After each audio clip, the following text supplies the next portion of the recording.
Well, in our very first story, there's some breaking news reaching us in the last 30 minutes. Government has announced that it's taking steps to dissolve the Ghana Football Association following the damning revelations contained in the documentary by investigative journalist Anas Anas. The statement released by government in the last hour comes just a day after the premiering of the number 12 video by Anas. Sports Minister Isaac Esiama, in an interview with Joy FM, explained that the steps to dissolve the GFA means that all activities, all structures, all programs, whether sanctioned by CAF or FIFA related to the FA, including the pre-World Cup friendly between the Black Stars and Iceland, have been suspended. Let me bring you details from that statement released by government in the last hour now. All right, so the statement says government is shocked, or the heading is government to take steps to dissolve the Ghana Football Association. It continues, government is shocked and outraged at the contents of the recently aired video documentary which captures the investigation conducted into football administration by the journalist Anas Anas, titled number 12, When Misconduct and Greed Become the Norm. The documentary exposes the gross malfunctioning of the Ghana Football Association, characterized by widespread fraud, corruption and bribery. As a result of the pervasive nature of the rot within GFA, government has decided as follows. 1. The conduct of all officials of the GFA, together with that of the suspended Acting Director General of the National Sports Authority, Robert Safo, shown in the documentary to be involved in questionable, potentially criminal acts, is forthwith referred to the police for further investigation and appropriate action. The police are to take all such relevant measures as are necessary to ensure that the contents of the documentary are rapidly and thoroughly investigated. 2. Having regard to the widespread nature of the apparent rot involving top GFA officials, top NSA officials, match commissioners, football administrators and referees, government has decided to take immediate steps to have the GFA dissolved. Government will shortly thereafter announce provisional measures to govern football activity in the country until a new body is duly formed. And 3. Government will communicate these decisions to the Confederation of African Football (CAF) and the Federation of International Football Associations (FIFA) and engage with them on these developments to chart a way forward for Ghana football. Government will see to it that the necessary reforms are urgently undertaken to sanitize football administration in the country. And this is signed by the Honorable Minister, the Information Minister, Abdul Hamid, Dr. Mustafa Abdul Hamid. Now, this statement came through in the last 30 minutes or so, and the Sports Minister, Isaac Esiama, has actually been speaking to it. But one of the issues we're going to be exploring is the feasibility of the action taken by government. Now, we have a lawyer, Ace Ankuma Kujanan Ankuma, has posted on his Facebook page indicating that he does not believe this. He does not believe the fact that government will go ahead to dissolve the GFA. He says, I do not believe this.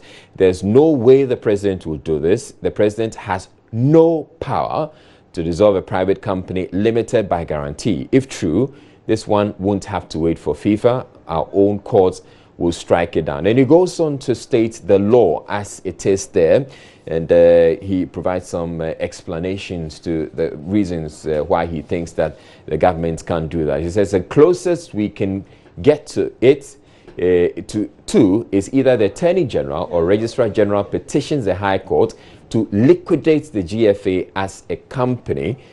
You may read the law for yourself and determine whether the facts as we know them support an action. And he puts it in quotes, Bodies Corporate Official Liquidation Act 1963, Act 180, Section 4. Procedure on petition to the High Court. 1. The registrar or any other person who is, see the Attorney General, but only on the ground specified in paragraph C of subsection 2, may present a petition to the High Court for the official winding up of the company. The High Court may order the official winding up of a company on the petition presented under subsection 1, where, C, the business or objects of the company are unlawful, or the company is operated for an illegal purpose, or the business being carried out on by the company is not authorized by its regulations. Under the repealed section 182A of the Criminal Offences Act, the President had the power to declare any organization as prohibited. Then, if the organization was a company, the Attorney General would have filed a petition to the High Court to liquidate it on, quote, just and equitable, unquote, grounds. But guess what? The NPP repealed this section by the Criminal Code, repeal of Criminal Libel and Seditious Laws, Amendment Act 2001, Act 620. And he goes on to say, let's see how this pans out. The job would be to establish before a court that if members or officers of a company are suspected of crime, the company itself is being operated for an illegal purpose. So these are the thoughts of lawyer Ace Ankoma, and he has been speaking to that. But I have with me in the studio sports editor Nathaniel Atto, and we're going to be exploring what has been happening in the last, in fact, the whole of today. We've had a series of events happening. Now, let's look at this before we eventually come to the feasibility of the action being taken by government and what Ace Ankoma has had to say about it.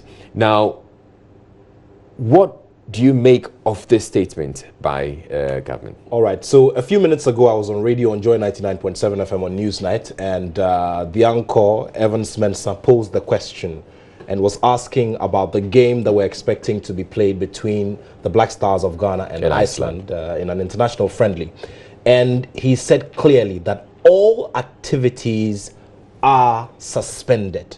All other activities are suspended. So we asked him, we probed further, and I asked him that question, that the game has been scheduled already, the players are already there at the venue. What then happens? He says that this is the decision that has been taken by government, and that is what everybody will follow through. All the officials who were named and who were seen in the video have also been interdicted. He mentioned specifically the suspended Director General of the National Sports Authority, Honorable Robert Safo Mensah.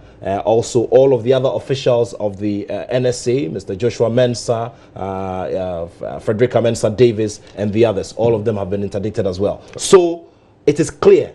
The minister's words a few minutes ago on the radio on Joy 99.7 FM were clear. He says that the decision is that the government has dissolved the Ghana FA. That is the position. All right.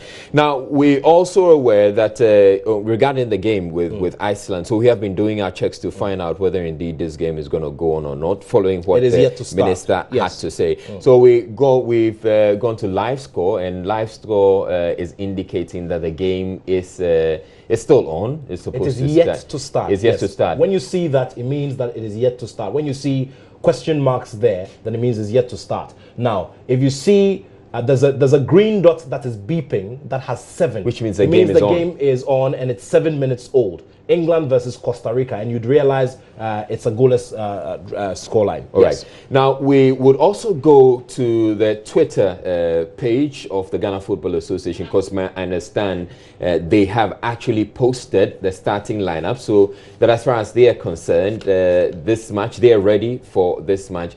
And that will be the indication we're getting from where the game is supposed to be played, that as far as they're concerned, this match is going on. So they have actually indicated, yes, so the Ghana 11 friendly for today's friendly against Iceland. So they're here.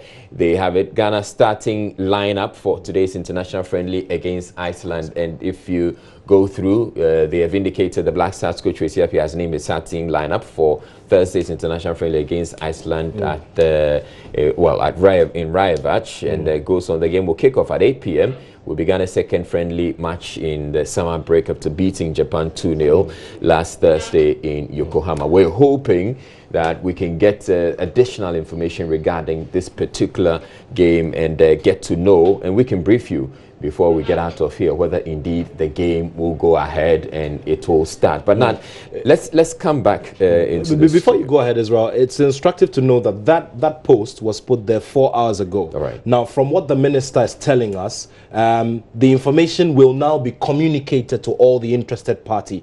I don't know the mode of communication. I don't know what form the communication is going to take. And so I'm guessing that probably within the next hour or two, the information will be, circulated. Because you see, in administrative procedure, it is difficult for you to accept anything that has been published on radio to be the fact until you get correspondence, because all the people who were placed there, first of all, were placed there via election. I'm talking about the FA. Now there's commentary on radio, there's a conversation on radio, and a sector minister says that he has dissolved an association of people who own clubs who've come together to elect a leader. So it's a very, it's a very funny, windy road. And one of my colleagues, Ridwan Ibrahim Asante, stated aptly this morning on the morning show on Joy FM that, look, we are heading for a very long journey, which is going to take several bends and twists and turns, especially when it comes to the legal aspect. So, and that's what you see Asan Koma has done. He's given us the indication, and of course, it's very clear. And I'll refer you to a statement that my colleague Patrick Oseajiman Songo, made, or a question that he asked the president during the last presidential encounter at the Jubilee House. He said, he asked the president about about the kinds of steps he wants to take to address issues of alleged corruption at the FA. And the president said, well, as far as he is concerned, the Ghana FA reports to FIFA, and so he will not meddle in the affairs of the Ghana FA. He's very well aware of the rules and regulations. Therefore, if there is anything in terms of collaboration, the sports minister will collaborate with the FA to work things out. And that's where he left it. So I'm a bit surprised that he has taken this turn. For me, I think it's a bit of a rushed decision. Now, I will blame the clubs a little bit on this one, because you see, they had a lot of time. Yeah. Now, But I thought the clubs had issued a statement. Yes, but about 8 months ago, FIFA, there was some communication between the Ghana FA and FIFA, where they reported that they had seen a hand of external influence which was trying to meddle in the game, and they had also detected that there were some malpractices ongoing. And FIFA said, okay, Ghana FA, this is the roadmap, this is how we're going to go about it. And the question I was asking was that we attended the last Congress of the FA, and I did not at any point see that subject as a key piece of the agenda that the members of the FA had come to discuss. Because you see, these issues of referees being engaged in corruption directly affects the league, and the league is the main competitive product of the Ghana FA. Therefore, if you're going in to secure sponsorship as much as $2 million per season, then definitely you'd want to get your house right and put things in their right places before you go ahead. Because if you're unable to go ahead with the roadmap and fulfill all the compliance measures that FIFA has given you, then there's a very big problem here. So you see, the FA also would have to take some of the blame. Now, there are a number of ramifications for this decision being taken by government. It has to do, one, with the sponsorship of the league. Does it mean that the sponsor who just came on is going to withdraw whatever funding that it has given? The information that I picked up, earlier this afternoon from a friend of mine who is within the setup at the Xylophone Group, indicated that Xylophone was going to stick with supporting the FA in that regard. So we're still going to see Xylophone Cash as the headline sponsor of the Premier League. But however, where the sports minister says that the league has actually been suspended, he admitted that, you see, this is going to have a ripple effect on certain areas, and that's why I'm saying that this is a rash decision, because I'm expecting that if someone has devoted this amount of resources, financial resources, into an event or a competition, then the person has the right to be informed about these. A certain level of conversation has to go on before this decision is taken. I think that person is owed that right, because you see, it took a while. It took a while for the FA to arrive at this sponsorship. There could be a presidential decree with similar ramifications. Thank you very much. All I'm just saying is that, you see, all other potential sponsors are sitting in the back and watching what's going on now. And it is going to inform every other thing that will be done in the future. This is an attempt by the presidency or the government to save the game or to salvage the image of Ghana football, yes, and make it better, I do agree, and make it more attractive. I do agree. We all want to see the game cleaned up. But what I'm just saying is that just take certain steps, go through a certain procedure so that you do not open yourself up for too much trouble during the process of trying to repair things. That's all I'm saying. All right, Nathaniel Atto is going to be with us for a lot longer. We're going to continue to explore the ramifications of this decision taken by the government. But we're staying with this issue now. The Speaker of Parliament, Professor Aaron Michael Quay, he has directed the establishment of a special committee to investigate allegations of corruption at the Ghana Football Association that came up in the number 12 documentary. The documentary revealed, among others, GFA President Kwesi Nyantakyi and other officials allegedly taking bribes from investigators who posed as investors. Parliamentary correspondent Joseph Opoku-Kakpo filed the following report on what transpired on the floor of Parliament Thursday. MP for Bodi Samson Ahi, who raised the issue on the floor, called for the resignation of the Ghana Football Association President Kwesi Nyantakyi. Parliament, as an institution, must show concern.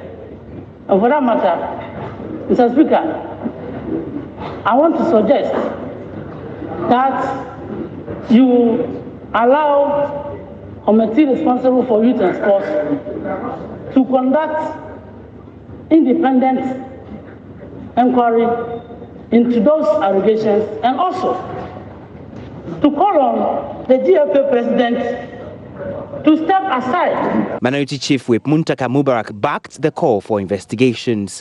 When he said maybe Youth and Sports Committee, the Speaker, I think that's a very large committee, 20-member committee, very large. If we could do a 5 or 7 member, that could be a smaller and could do a more detailed. I think that would be more useful than a large committee that may end up having too many arguments among them.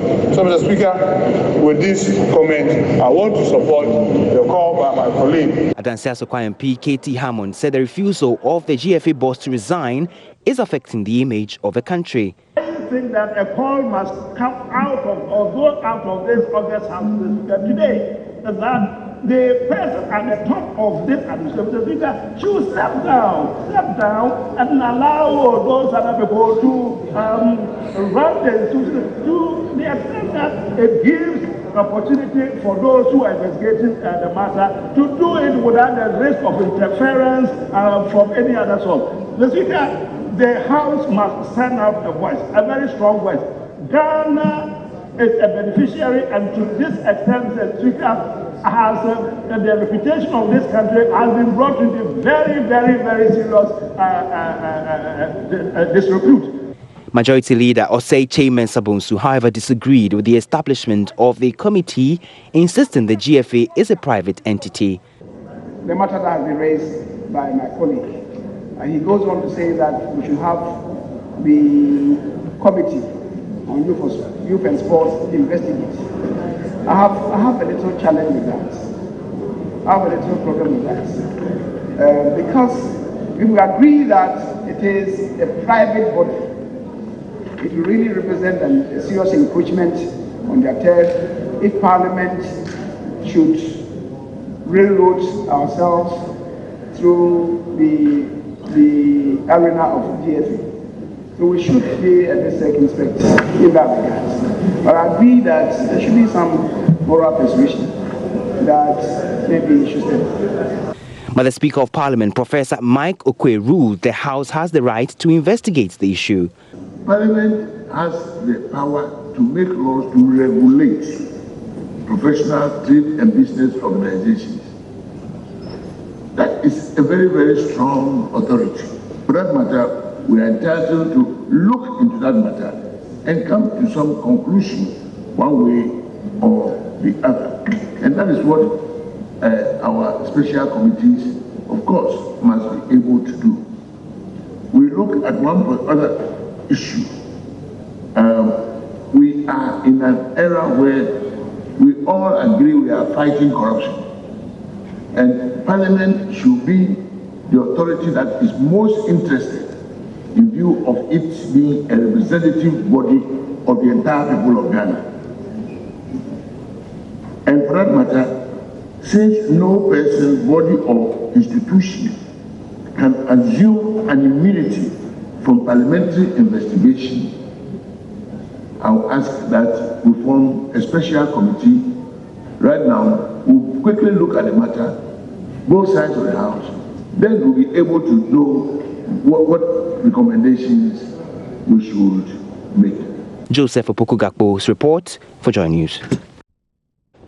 Now, speaking on top story earlier, the Corporate Affairs Manager at the Ghana Integrity Initiative, GII, Michael Bodi, said it is not in Parliament's place to probe the revelations in the documentary. He suggested the institutions clothed with powers to prosecute should carry out the probe.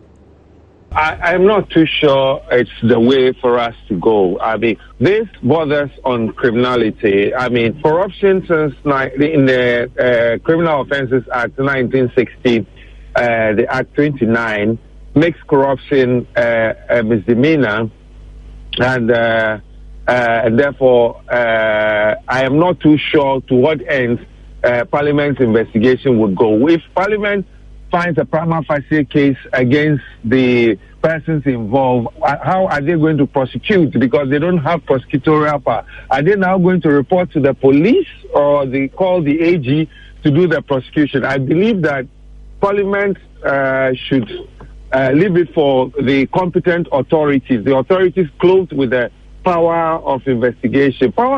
I heard an MP talking about Article 109, which is the regulatory functions or powers given to the executive, but that is very limited. This investigation is far-reaching and far and wide investigation that I don't believe, or I'm not too sure, Parliament should take it upon itself to do. All right, so now one of the reasons, I mean the main reason why we're having this discussion about the government taking steps to dissolve the Ghana Football Association has to do with a damning expose by investigative journalist Anas Aremi Anas on alleged corruption involving the GFA officials. Now that video, which was premiered yesterday, is being screened again today at the Accra International Conference Center, and there are loads of people who have lined up or queued up to get to watch this. Komla Adom is at the Accra International Conference Center to bring us an update. Now, Komla, I'd like to know from you if the people who are queued up to go watch this documentary have been told or are aware that government says it is taking steps to dissolve the Ghana Football Association.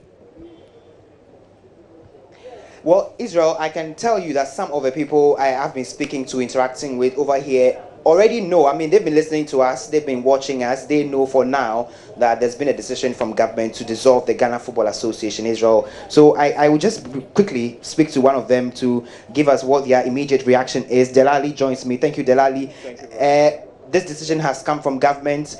Welcome decision. Is that what we need at this moment in our football history? Yes, as a Ghanaian, it's one major decision that we all have been waiting for some years now.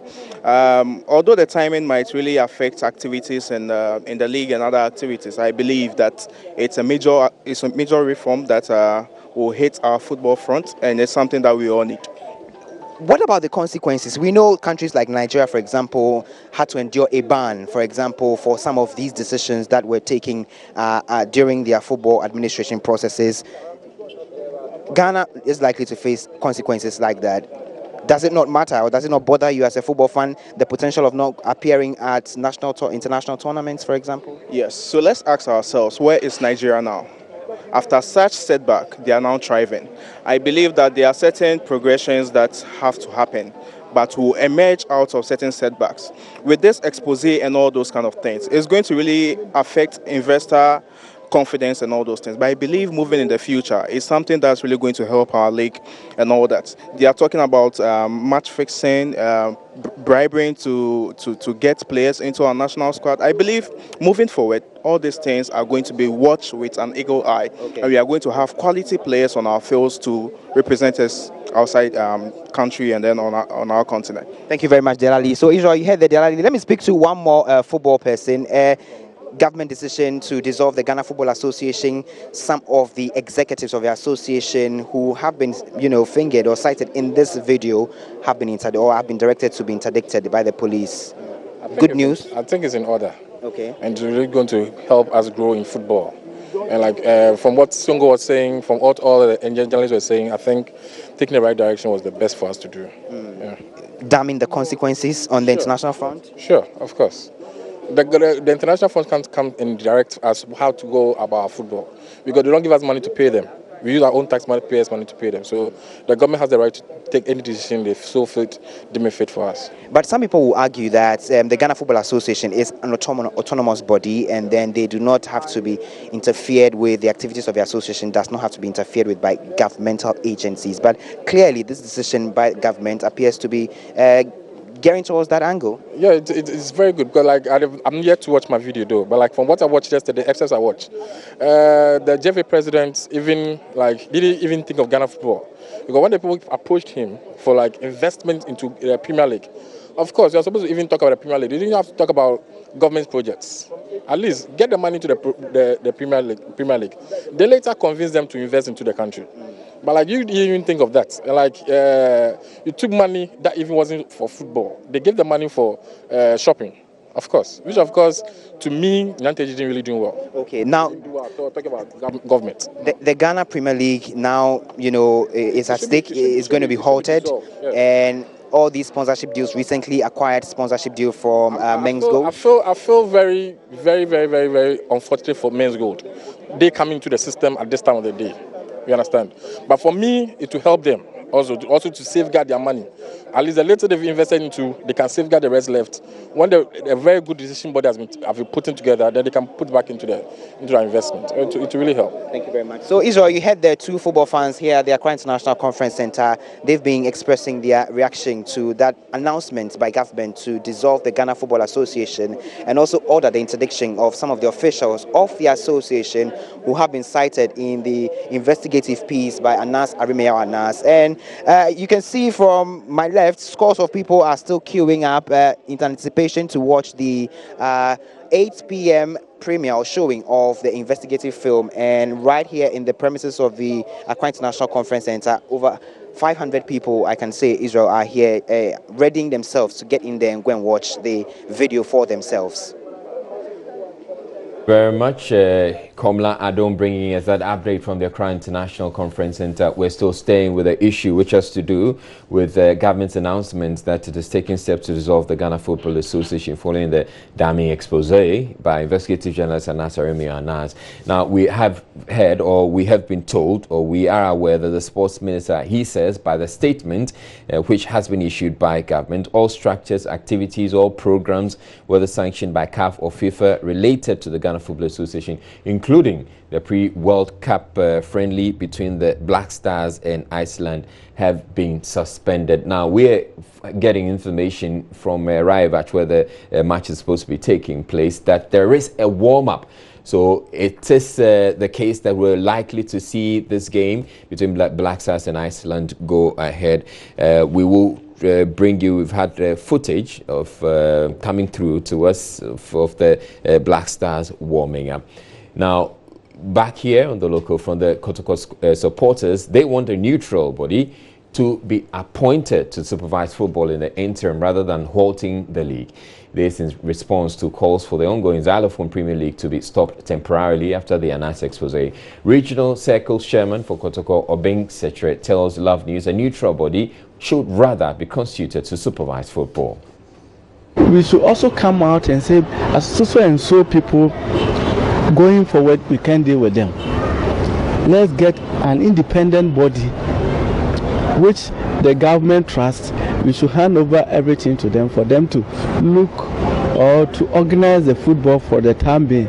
As we are going on, then we will restructure things, because if we are saying we are stopping everything, people have invested money into the league, players are being camped, they are being paid all sorts of things, and who is going to pay their salaries and other things?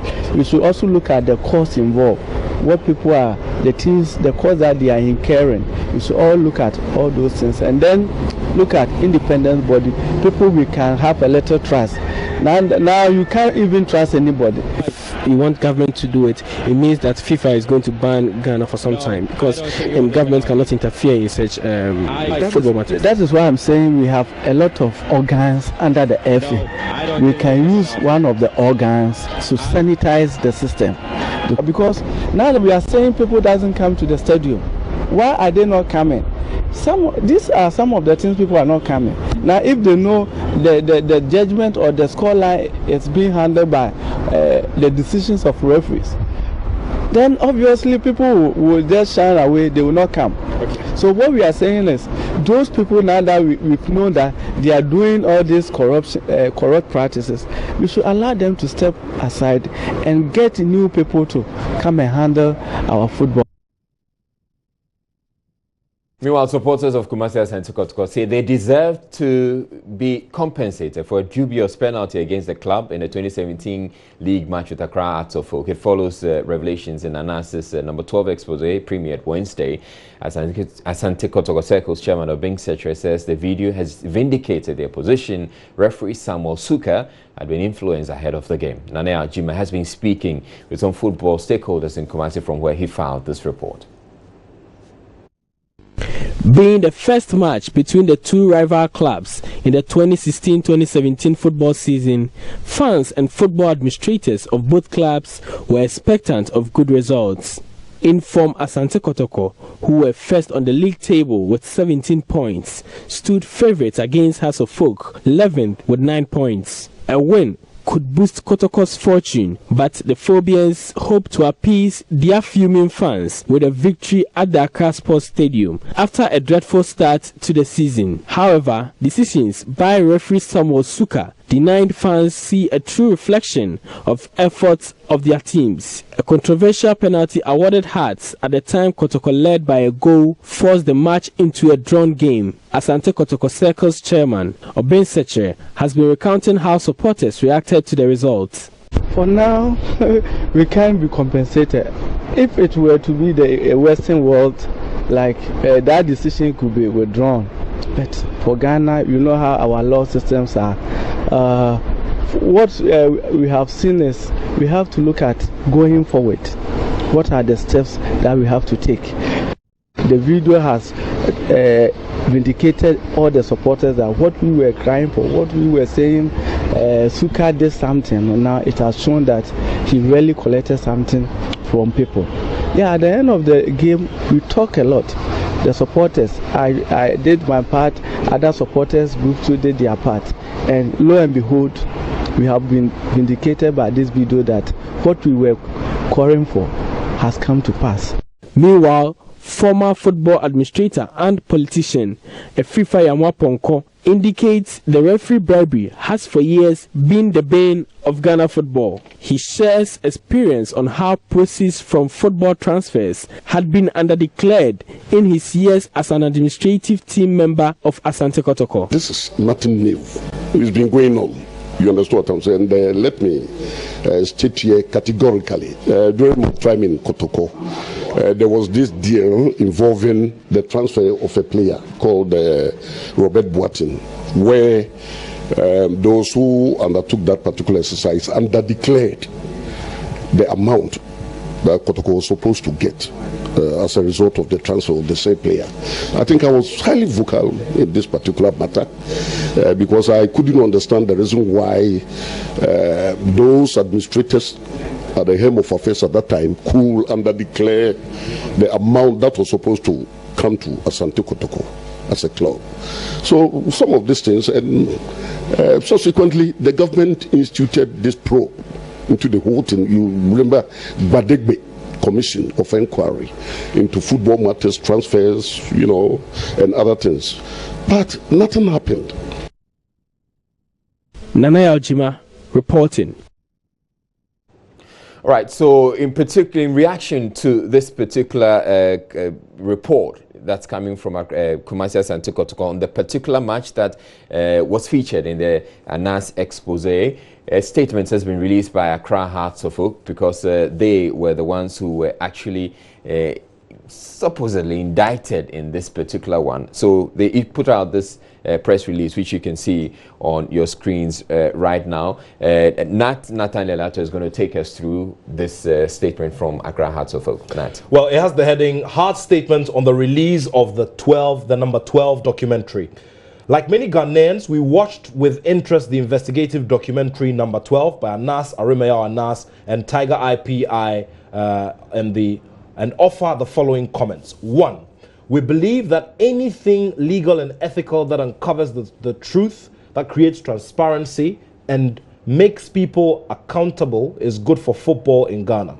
We all need to hold ourselves to the highest standards on and off the pitch, and we wish to realize the vast potential of the sport here. 2, while we were pleased and not surprised that no official of our club was implicated in the report, we are deeply disturbed that Accra Hearts of Oak Sporting Club was used by actors planted by the production company to serve their purpose. This unauthorized use of imposters posing as club officials is not something we would over-condone, and we strongly condemn it. 3, as a club, we have a zero-tolerance policy when it comes to any sort of bribery or match manipulation.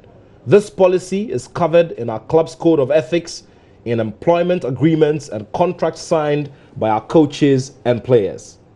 Anyone violating this policy will be immediately terminated and prosecuted to the fullest extent of the law.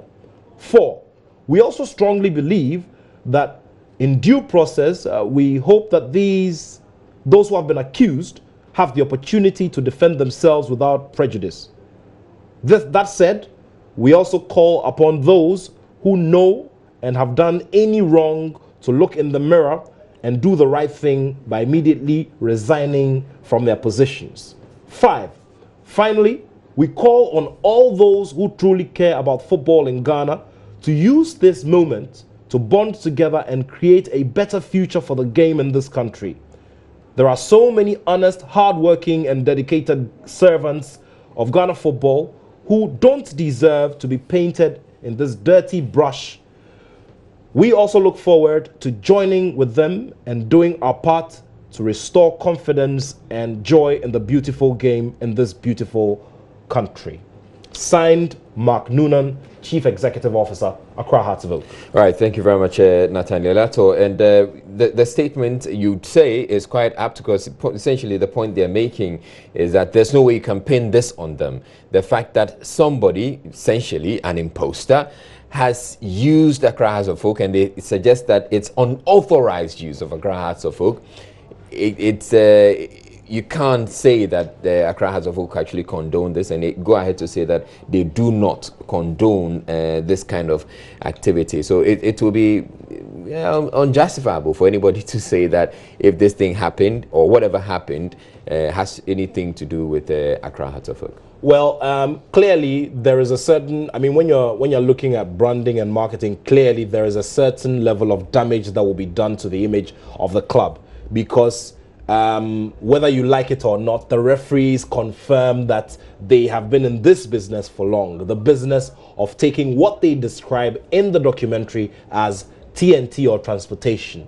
They have been involved in this practice. They take it from everybody. They take it from everybody. And every club. You heard some of these referees say on authority that some of them even said that they were the head of delegation and they mobilized the referees and they were in charge, and so they take bulk amounts and they distribute to everyone else. You see, so clearly something is going on in the background. Yeah. However, by law, and of course, you know, when you go into the court of law, things change. So from my very layman point of view, what I'll say is that if we were lucky and we were privileged to have at least one club official in there, it would have served a good purpose. But you see, when it comes to investigative journalism, there are so many methods that one can use to arrive at at getting information. The thing is, if anyone feels hurt, or if anyone feels slighted by what has been done, or if anyone feels that their image has been dragged into the mud by what has been done, they have the options. They have lawyers, they have legal teams, and they have legal representatives. They can give them advice, and they'll know what to do. Okay, thank you very much, Nathaniel Ato. Now we're going to be taking a break to bring you business news, but what Hello, good evening to you. Time now for business. And government, through the Energy Ministry, has embarked on a project to establish Ghana as a $1 billion petroleum hub. The hub, when completed in 10 years' time, will see Ghana become one of the leading exporters of refined crude in Africa. This was made known at the second edition of the Ghana International Petroleum Conference in Accra, Charles Aite has more. Addressing some stakeholders attending the second edition of the Ghana International Petroleum Conference in Accra, the Energy Minister Boakye Ejaku said government's focus on the energy sector is about exploring ready avenues to making the country a petroleum hub. According to him, the establishment of a petroleum hub within the next decade will complement the policy direction by government to have a new growth pole in the oil and gas sector. Government is very committed to realizing this vision of making Ghana a petroleum hub. His Excellency the President indicated in his swearing-in speech, we are in a hurry. The numerous policies, projects, and programs launched in the past 19 months since this government assumed office is evident, and the ever-growing investor confidence in Ghana shows that we are making progress. We have been tasked with realizing this vision over a 10-year period. The government of Singapore has expressed its readiness to partner government in the establishment of a zonal petroleum hub in the country. Senior Director in charge of oil and gas in Singapore, Tan Wee Leon, hinted of Singapore's technical support to Ghana based on the establishment of a petroleum hub which will see Ghana export refined crude oil. It is our current first encounter with the government of Ghana. We are hoping to work on more details together with them and to also share our knowledge and experience in terms of developing petrochemical industries and petroleum hub concept around the world with them. Do you think we're on the right path so far? Most definitely. In fact, having a conference like GIPCOM for industries and the public sector to share ideas is already a good step forward. And with proper planning put in place, I think there will be a lot of so-called ingredients already ready for success. The establishment of a petroleum hub is a 10-year project under the Ministries of Energy. Now, as part of the Ghana Power Compact, the Millennium Development Authority, MIDA, has announced plans to install energy-efficient street lights across the country. This was made known at the briefing in Accra on the Energy Efficiency and Demand-Side Management Project. Under the project, several policy initiatives and programs will be undertaken to ensure energy efficiency and conservation in the use of the available capacity. One of such projects is the installation of energy-efficient street lights in some parts of the capital. This will run at a cost of $22.4 million. Sylvester Ayayi is the project manager. So what we are doing is we are looking at street lights in Accra East and Accra West. So we had some data from Energy, ECG, and then the Ministry of Energy to look at. So we have a consultant on the ground now who is doing the baseline survey. We want to make sure the street lights that we've been given is what's on the ground, so that when we procure a contractor to do the works, we have the data. So the data will cover street lights that are working, those that are now working, where are they not working, and then if new ones have to be constructed. So there might be some civil works to go along with the replacement of the street lights. So we want to replace all of them with LEDs. And what's the budget or what's the plan? How many street lights do you intend to put up? So the survey, after it's completed, will tell us the actual number of street lights that will be worked on. He further outlines some other plans to evaluate energy conservation in the country. Under the development and enforcement of standards and labels, what we are doing, we are constructing a test facility. The test facility, they are in two components. An AC test facility, which is for air conditioners. At the moment, they have a refrigerator test facility, but we want to construct an AC test facility so that we will be able to test air conditioners before they are being imported into the country. Then existing ones in the country can also be tested just to make sure that they meet minimum energy efficiency standards. And then we're also installing 2 additional test labs. One will be for TVs and electronic gadgets, and then for probably solar products as well. Through the $498 million compact, the U.S. government is helping the Ghanaian government to transform the power sector through institutional reforms that will provide more reliable and affordable power to Ghana's business and households. Holders of Standard Chartered Bank have unanimously approved moves by the board to transfer their 2017 income surplus of 302 million Ghana cedis to the stated capital of the bank. This is to help meet the deadline for the minimum capital requirement. The decision was taken after the board made proposals at its annual general meeting in Accra. Outgoing chairman of the board, Ishmael Yamson, assured the bank will meet the minimum capital requirement before the December deadline. There's more in this report.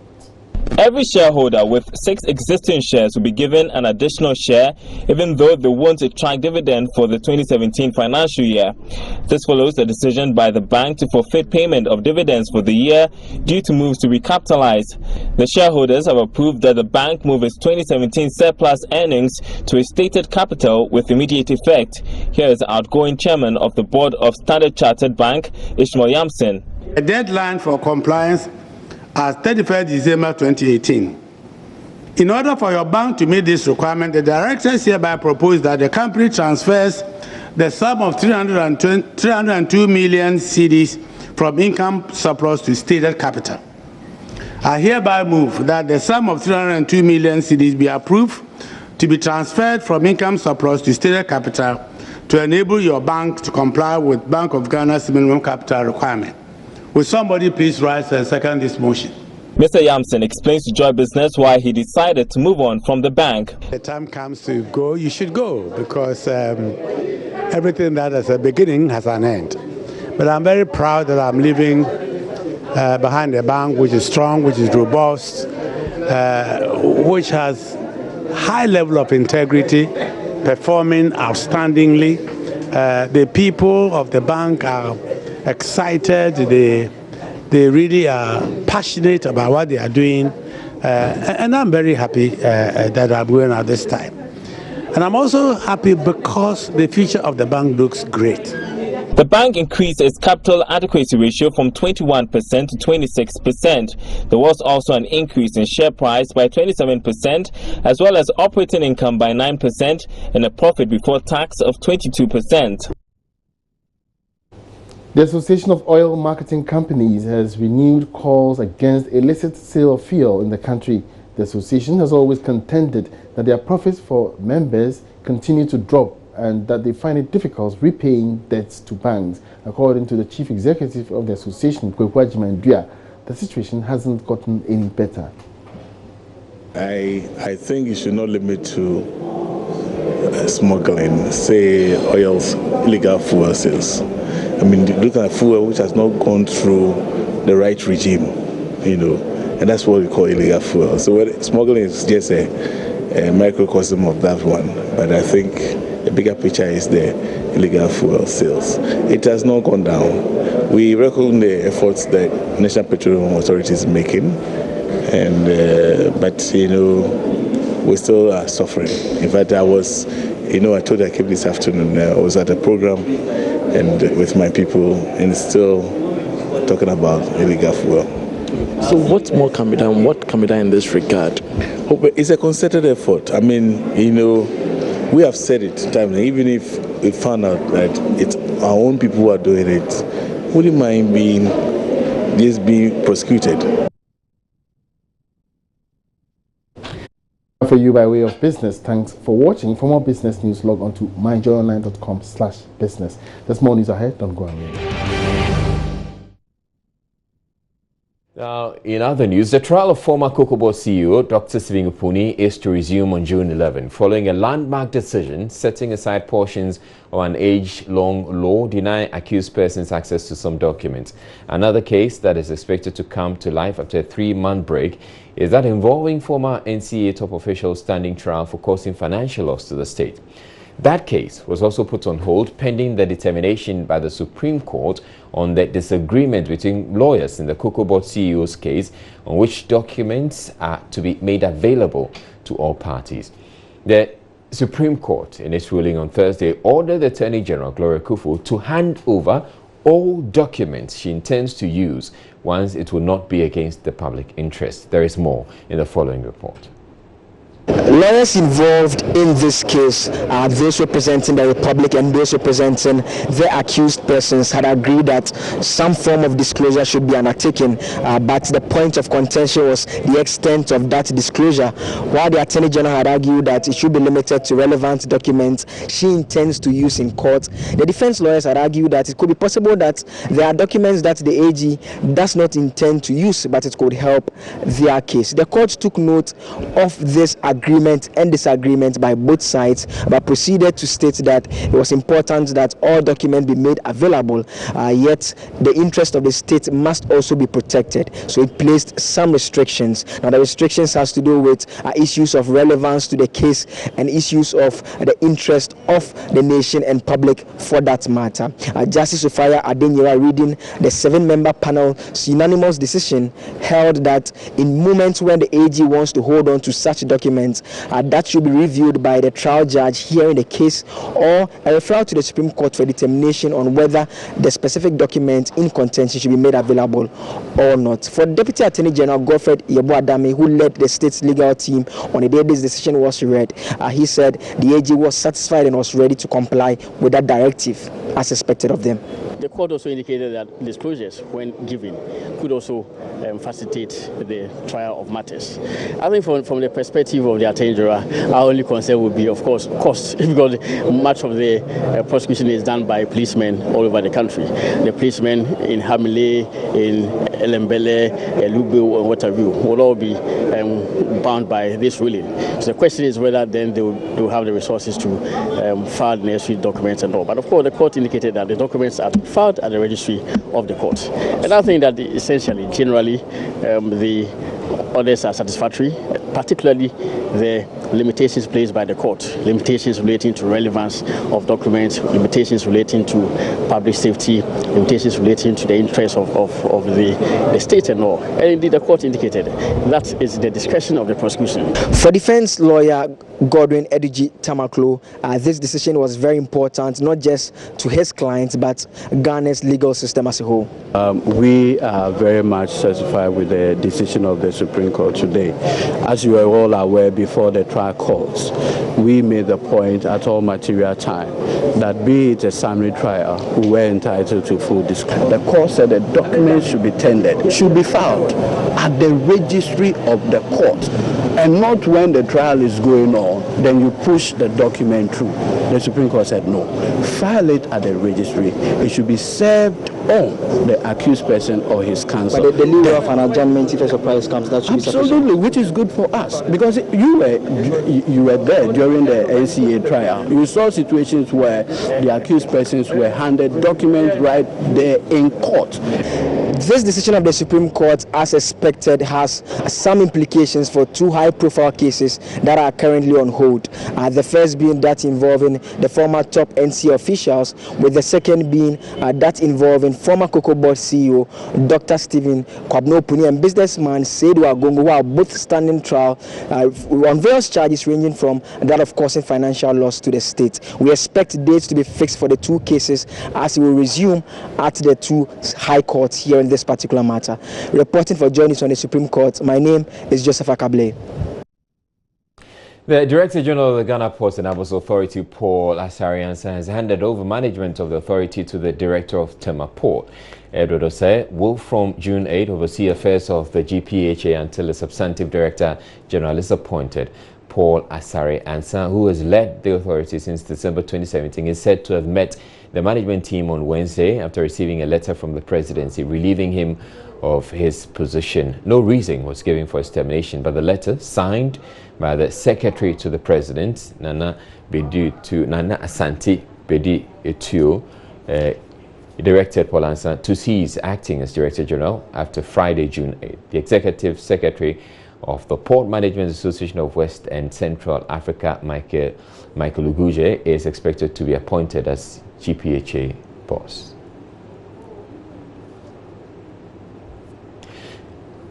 Meanwhile, union executives of the Ghana Ports and Harbours Authority attacked Friday, Thursday afternoon, protested at the main gate of the port to register their displeasure with the removal of Paul Asariansa as the Director General of the authority.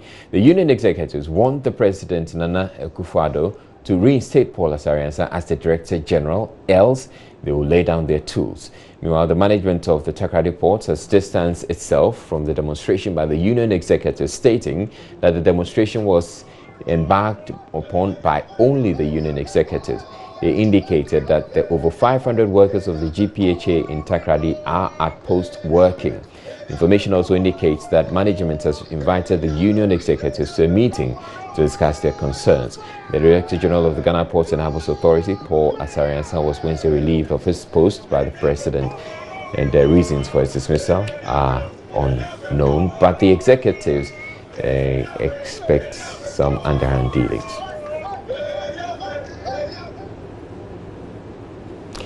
Workers of the Kolebu Teaching Hospital and the Takoradi Harbour have staged demonstrations against rumours of the dismissal of the Kolebu Teaching Hospital board. Until Thursday, there has not been an official statement from the presidency confirming the rumours, but some staff of the Premier Teaching Hospital are already kicking against their suggestion. On Thursday afternoon, some Kolebu staff protested, demanding to know the reason for the reported removal of the CEO, Dr. Felix Anya. My colleague Kwesi Parker-Wilson was at Kolebu and came through and has come through with this report.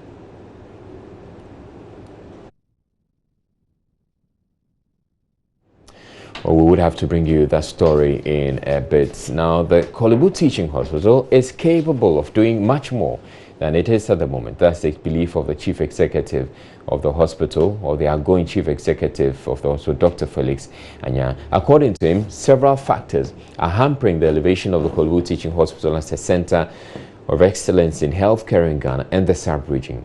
He says integrating various departments of the referral hospital through a network will enhance efficiency and also promote health tourism.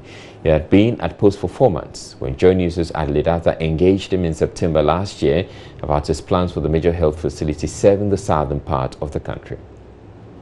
We have to have a hospital management information system which enables us, when the emergency room is full, to be able to keep people at any other empty bed in the hospital and have an emergency team attend to the person there. You know, this is the modern approach to emergency care. You don't need to have a big emergency service. At any given time, quote unquote, there will be about 40% of beds not used.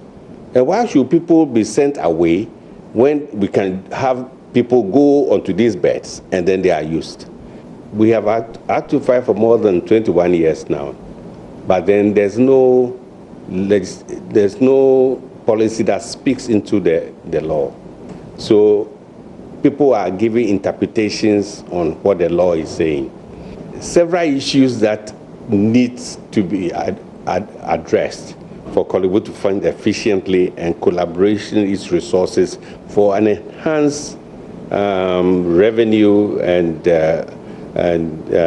reduce the unnecessary high burdens. There's unnecessary duplication of resources where we can have a collaboration. When we talk of medical tourism, look at cardio. Cardio is doing bypass, angioplasty, which is one of the top when you talk of medicine. Plastic unit is doing a lot of top orthopedics, but these units are standing on their own. As we speak, they are not companies on their own. They don't have legal standing. Yes, still they are operating independently.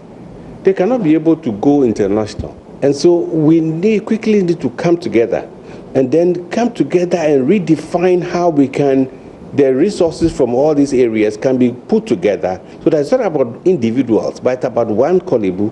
We should have the airline, and it should not delay. All the 4 teaching hospitals have agreed with the Minister of Health that is a priority for us. Now we return to our earlier story on workers of the Kolebu Teaching Hospital staging demonstrations against the rumours of dismissal of their chief executive. Now, until Thursday, there has not been any official statement from the presidency confirming the rumours, but some staff of the Premier Hospital already kicking against the suggestion. On Thursday afternoon, some Kolebu staff protested, demanding to know the reason for the purported removal of the CEO, Dr. Felix Anya. My colleague Kwesi Parker was at Kolebu and has come through with this report. So just behind me is the administration block of the Kolebu Teaching Hospital. Now, a while ago, some members or staff of the hospital gathered here demanding for reasons why their acting CEO has been dismissed by the president. They are saying that they don't understand why the president had to dismiss them, because the acting CEO is really helping project the image of Kolebu. That's everything with the fear of God. All of a sudden, they are telling us that they don't know that his age is over 60 before giving him appointment or directing him here. Please, that is the rumor we are hearing. Tell us what you have heard. You are a leader. We want from you. Tell us. We want from you. Dr. Fair, other than that, we won't go. We will not go. Tell us. Open your mouth and tell us. So while the demonstration was ongoing, the president for the Senior Staff Association, Charles Ofe Palm, thronged to the premises and wanted to find out from them why they were demonstrating. Now, he's been explaining to them that they haven't received any official communication from the president, so they are just operating on rumors.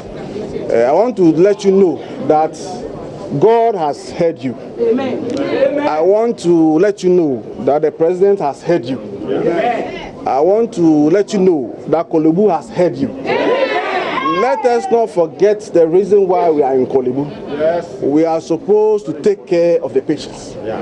And so, having said that, yes, I know. Having said that, and knowing very well that the clients will be waiting for us to go back and see them, it is appropriate that since the world has heard you, the president has heard you, and Kolebu has heard you, that we go back to our various places of work.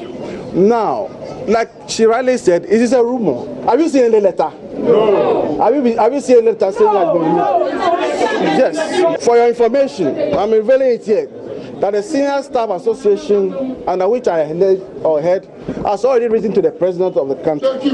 Minutes after his speech, some of the members actually agreed and considered that indeed they haven't received any official communication from the presidency, so they will call off the demonstration. But then a member of the Concerned Staff Association, Charles, he is saying that they are giving the authorities 3 days to respond to them. Failure to do so will amount to another demonstration. For us, we have agreed that we are quiet, but then if it doesn't come through to what we are expecting, we may have to protest again. So how many days are you giving authorities to respond to your concerns? So like the president said, it seems like he's now taking the ball into his own hands. He has accepted the fight.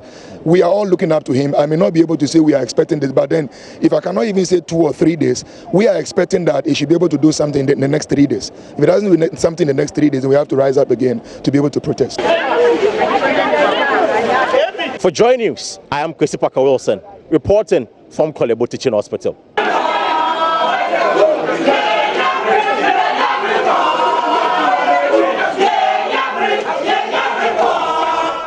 So we're taking a break here on Joy News Prime to